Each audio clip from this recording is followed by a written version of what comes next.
let us all do we can to build a better future. Kim Iverson recently left The Hill Rising due to the fact that, she was supposed to do an interview. Again, it's a controversial subject about the pandemic, of course. But again, Kim will probably go into detail what's happening. If you're not following her on Twitter, please do so. Let's pause that there for a second. So there we go. And I think we should look at the bigger picture here. Look, I'm against censorship. Daniel's against censorship. Now, if you make a mistake, hey, correct the record, but that shouldn't cause someone to get canceled. And not to mention, look, in this day and age, you're going to run into people with different opinions. Saying cancel this, censor this person should not speak.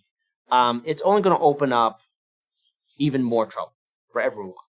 So Glenn Greenwald, Tulsi Gabbard, and with a further follow-up interview that Russell Brand did with Aaron Monte, they're all retrospectively pushing back against people that have been calling them to be silenced, people that have been smearing them.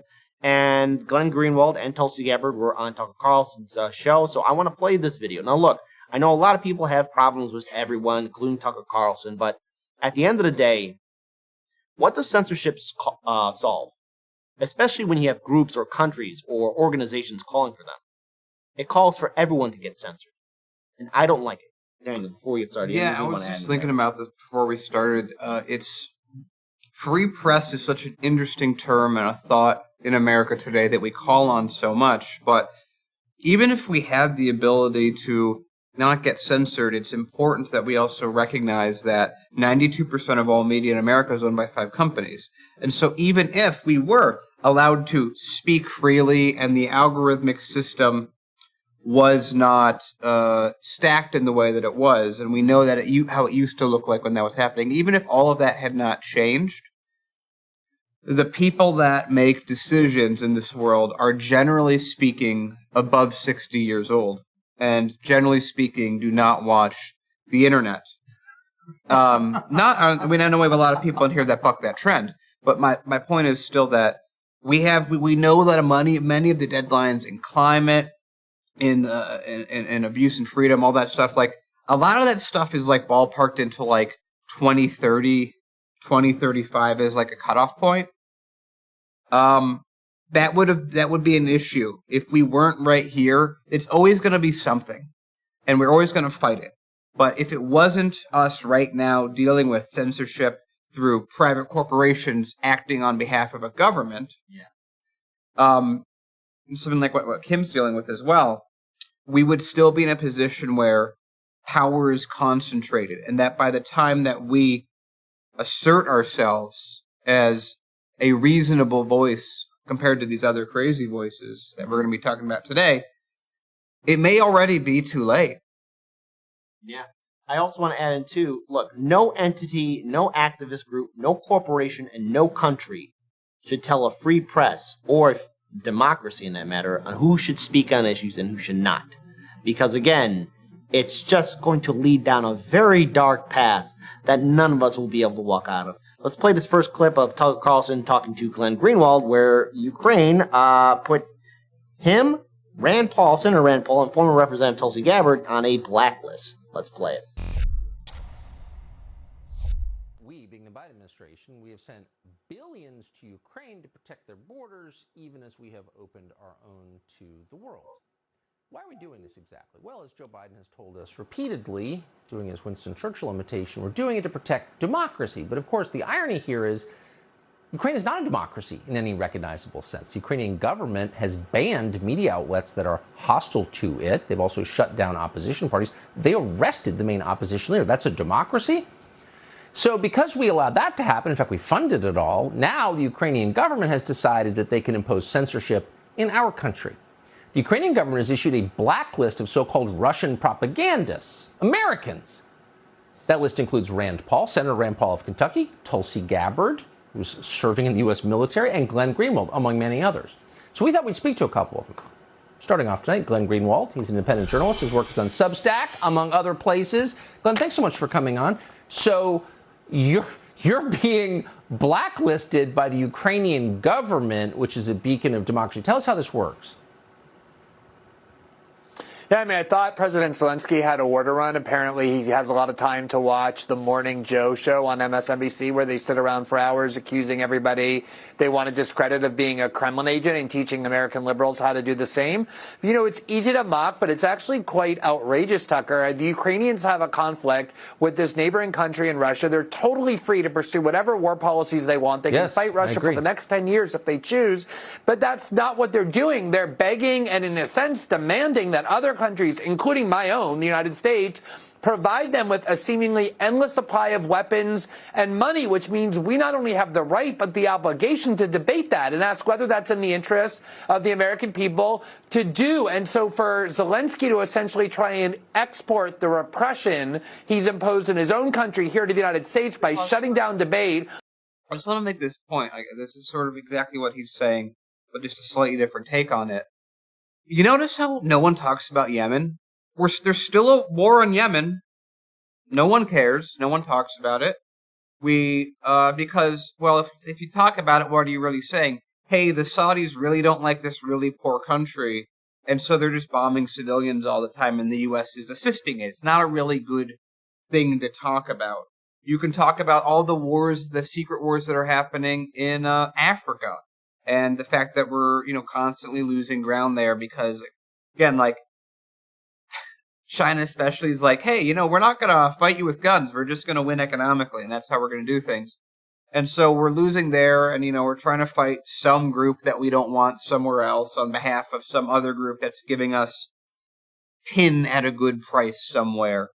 We overthrow in South America, but if you notice in all those cases where if you do any examination, it doesn't look good on America. And so what a coincidence that mainstream media also doesn't talk about it. Like, maybe if a school bus of kids gets blown up one time out of many, the CNN might go, hey, that's real sad. Let's go to commercial break and talk about boner medication. But that's like the extent that they'll do. What's interesting is, I feel like many things I learned from doing news and just this in general, intentions don't matter. You can have personal intentions. I have intentions. You have intentions that try to accomplish a thing, and it matters internally to us, but the intentions don't matter outside of your body. The only thing that really matters is the thing that can be measured, and that thing is the effect of your actions. And so the effect of the actions of every time America is going to war with someone is, shh, don't talk about it, it's fine, don't worry about it, it's a resource war that we don't want to deal with. It just is interesting to me how with Ukraine, we don't stop covering it, and we don't stop listening to the people on the ground. Because what are they saying when we talk to them, the people that we reach out to? We hear, this is really bad, Russia's bad, please give us money, weapons, resources, which again, for a sovereign country that's doing a war against a much bigger power, you're like, okay, I understand any country making that sort of decision. But for that country, which is currently in, I think, are they in martial law right now, or they're in some version of that? Because they're at war. They're at war. They're doing more stuff. So there's something. It's effectively there. Yeah. It's interesting that that's happening. I think what Glenn said, that we're now in a position where, apart from all the others that we've covered over time that we get suppressed by YouTube for, the one thing that's now not acceptable, that Ukraine thinks isn't acceptable, is Americans talking about this in more than one dimension. Yeah. And that, again, it's this weird thing where it's like, I bounce back and forth on this all the time, where are we really that powerful is one side of that argument, and the other side is, wow, if Zelensky is worried about Kim on Rising, or Glenn Greenwald, or someone else, Tulsi Gabbard, talking on, then maybe we're doing more than we think we are. It's just a very interesting set of predicaments, because again, if you only focus on it from the outcome of the speech, it's just interesting that it seems that we only like talking to countries that think that we're on their side, or at least the people that we talk to think we're on their side. Now, I also want to pull up this video of Tulsi Gabbard speaking. And look, because again, Glenn goes into further detail about really how hypocritical it is for a government to come in to tell another government who can speak. Now I want to play this thing with Tulsi Gabbard. She's also showed up on Tucker Carlson's show as well, and I think it's just downright deplorable and stupid that you have this notion of cancel, cancel, cancel, and here it's being instigated by another foreign leader, and yet the mainstream media will gobble it up. So let's play this video of Tulsi. Sorry, just want to add one more thing on that. And then, so this is the system we talk about. The government is not infringing on someone's speech, but they are threatening larger media companies that have near monopoly status to do favors for them that get around the First Amendment. Sure. Let's play this video. So Tulsi Gabbard is also on this blacklist. She's also someone the Ukrainian government says should be censored. She serves in the U.S. military. She served in the United States Congress. She ran for president. Now she's joining us, and we're happy that she is. Congressman, thank you so much for coming on. What's your reaction to finding yourself on this blacklist? I see the hypocrisy, Tucker. The hypocrisy of this blacklist is, and frankly, why the American people should care about this is the Biden-Harris administration and the Washington elite from both parties are continuing to be willing to impoverish the American people and people around the world and push us closer and closer to nuclear war and Holocaust, all to protect democracy and defeat autocracy in Ukraine.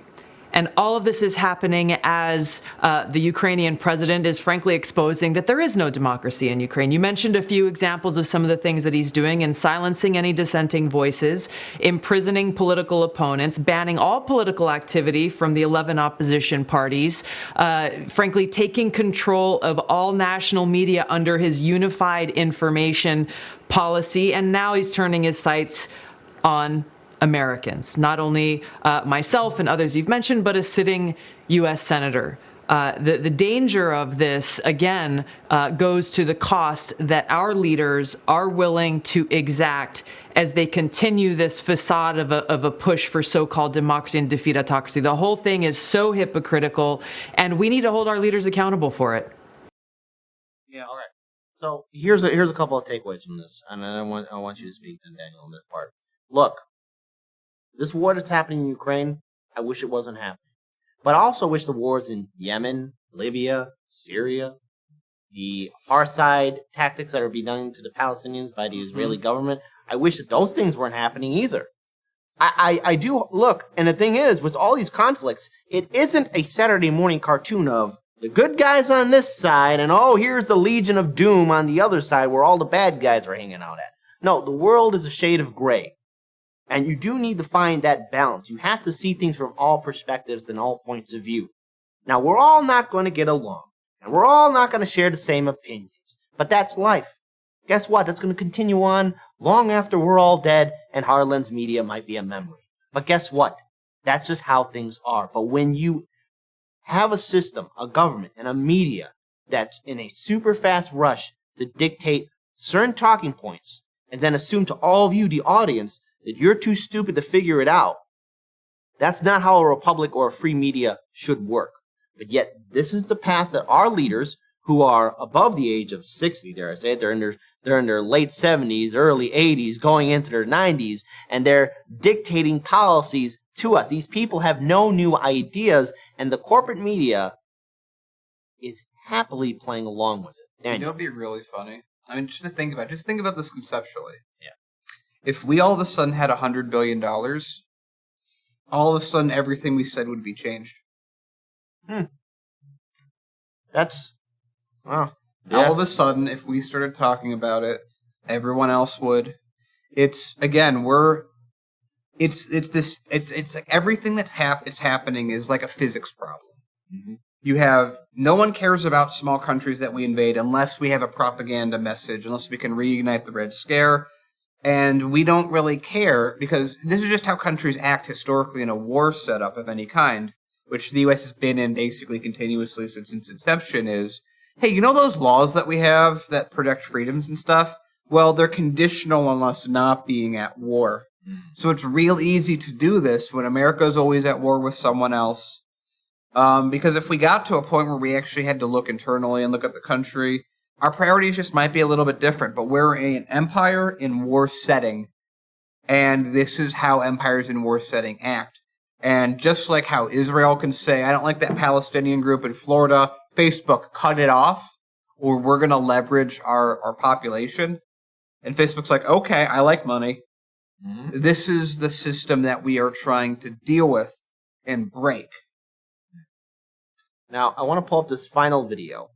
It's of Russell Brand speaking to Aaron Monte. If you're not familiar with Aaron Monte, please check out his work on the Gray Zone. Again, him and his team have done phenomenal work. And they talk about how people get smeared and how people get canceled. You can check out the full interviews and all these video links in the show notes in the description box below. So when this video is clipped, use our live stream as a reference. You'll find the links to all of our stories in those show notes in the description box below. But let's play this video while we can. We'll play just some portions of it, but please check out the full video in its full entirety, because again, what Russell and Aaron Monte are speaking about is something we here at Heartlands Media and numerous other independent media networks have talked about. The hypocrisy of censorship, the hypocrisy of cancel culture, and the path that our corporate media and our politicians are leading us down on. Let's play it. Called, I think, by The Guardian, a conspiracy theorist and the most prolific spreader of disinformation on Syria. I wonder what you think of the kind of use by the mainstream media of the charge. Let's use the example of anti-Semitism and the kind of the use of these very damning and hateful terms, which refer to very damning and hateful beliefs. How do you think these systems are deployed by the, let's call it, centre-left, neoliberal mainstream media? Well, how do you feel about that personally and particularly, and how do you think that such a thing can ever be countenanced? Because in the end, along with his own party, these are the charges that ultimately led to the downfall of Corbyn and to the kind of annihilation of the part of the Labour Party, which for those of you listening in America is a kind of our sort of left-wing and working class supporting party.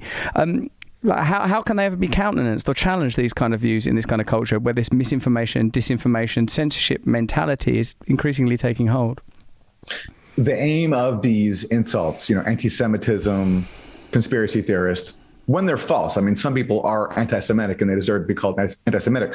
But when these insults are used to undermine criticism of Israel or to destroy Jeremy Corbyn's working class movement, the aim of them is to make people beyond the pale, so that you can't even let them enter the arena of debate. You can't let Jeremy Corbyn and his supporters enter the arena of debate because you're already dismissing them as anti-Semites. And this is a major crisis that they have to address before they can even be in the arena. And the reason that has to happen is because the establishment actually can't counter Jeremy Corbyn's actual arguments and his real views and doesn't have a suitable alternative to them, because what Jeremy Corbyn stands for. This is such a...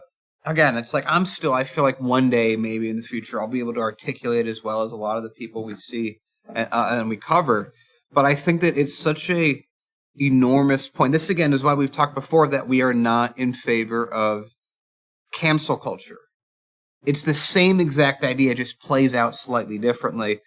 It's that cancel culture is the same on a... Ironically, cancel culture is best on the smallest of scales. Yeah. So, like... You see someone do something that's bigoted, and you say, hey, cut that out. That's like maybe the extent of which cancel culture should play out, is it on a one-by-one individual level that's not built in by outside parties. Because as soon as you get bigger than that, as soon as you grow the scale and power of cancel culture, it just becomes a tool for people that are already in power to stay in power. And so with like Corbyn, I remember when that whole thing was happening, we were covering that. And I think both of us thought he's really addressing this really bad. He's not doing a good job addressing this. No. He's over buying into it. Whereas I think, because I saw this video before, and I think he's going to get into it.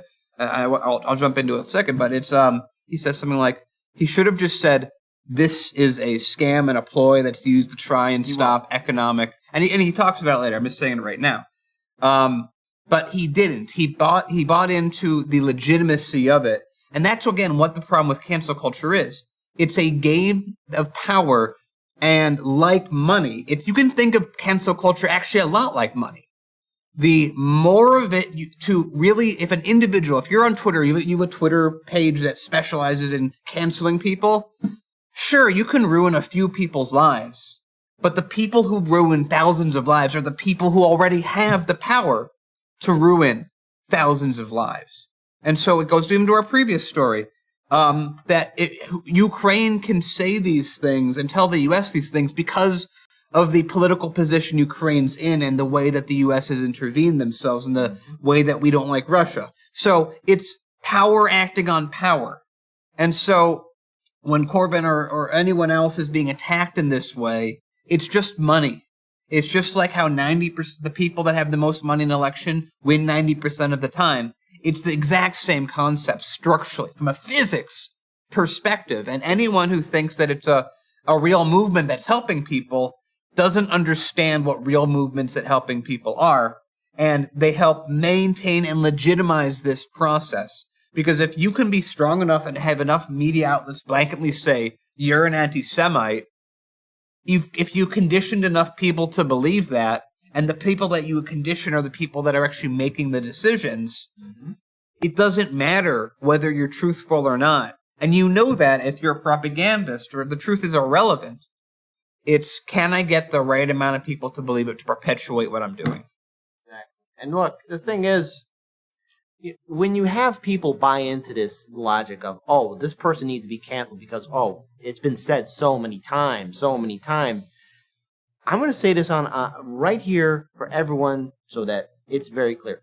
When we do this show, we expect all of you to make your own decisions. We give you the stories, but I respect the audience enough to where you take the information and each of you come up to your own conclusions. Now, there are people who, like, let's face it, I don't like in social media, in the world of media and world of politics. But I'm not going to get on some pedestal, or I'm not going to use this show and be like, oh, this person needs to be canceled. I'll say, hey, maybe they shouldn't run for office.